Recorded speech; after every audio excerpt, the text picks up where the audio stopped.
This video is on factoring by completing the square. It's another method of factoring, and it's a method we specifically use whenever we want to go from quadratic form, so y equals standard form, y equals ax squared plus bx plus c, and we want to write it in vertex form.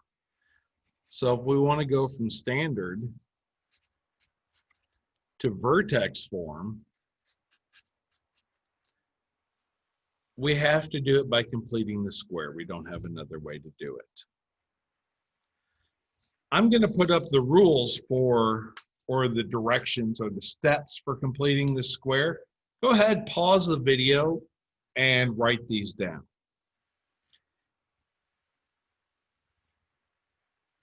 All right, you've had time to write them down. Let's talk about one like this. So I have a quadratic. It's in standard form, but I want to write it in vertex form. So in order to do that, the first thing I'm going to do is step one, and that's group the x terms. Step two says factor out the leading coefficient. So I'm going to factor out a 4.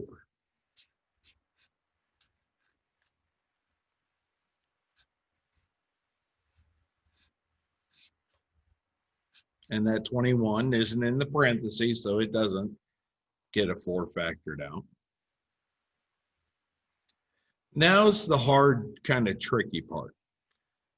All you need to do is look at your b term. So I want to look at the number that's in front of x. And the number in front of x is -1. So the hardest part of this is I'm going to take half of that -1 and square it and add it, and half of that -1 and subtract it and square it. I still have my plus 21 hanging out there.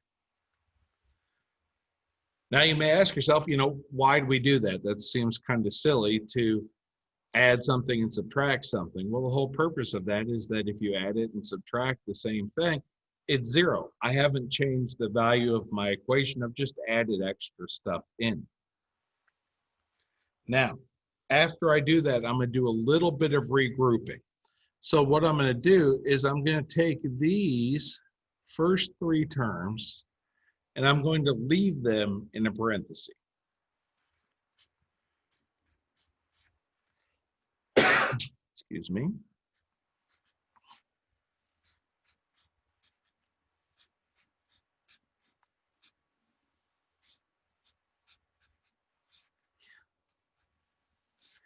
And you will note I didn't do any kind of simplifying there. And now I'm going to take this -1/2, and I'm going to move it into its own parenthesis. But to do that, I need to make sure that it gets this 4 it's entitled to as well. So I'm going to do -4 times -1/2 squared, and I still have that plus 21, which I don't have room for.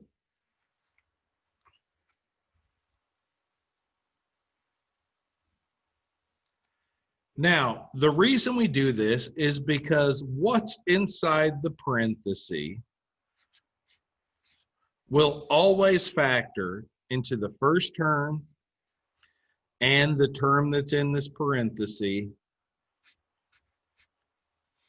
squared. That's why it's called completing the square. So I have factored this whole parenthesis here into this. I'm going to simplify out here. -1/2 squared is +1/4 because negative times a negative is a positive.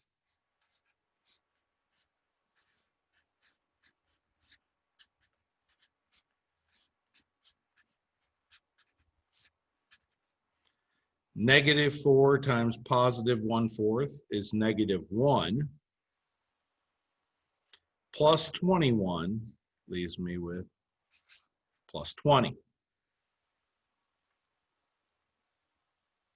And now this is in vertex form. Let's do one more example. So first step, group the x terms. Second step, factor out the leading coefficient.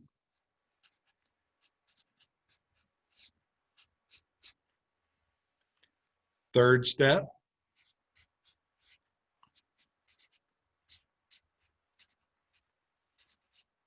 now my term in front of x is -3, so I'm going to add -3/2 squared, and I'm going to subtract -3/2 squared. And I still have my -11. I'll do a little bit of regrouping.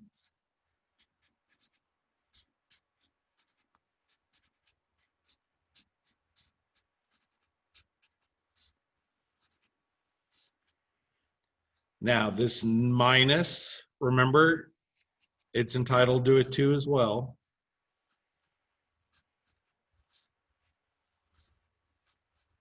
And we still have the -11. Inside the parenthesis, this is always going to factor the first, the last, squared.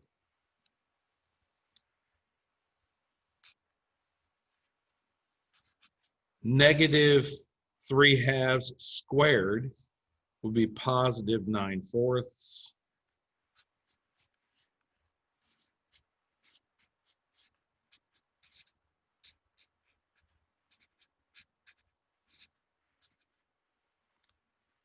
2 times 9/4 is 9/2. -9/2 minus 11 is -31/2.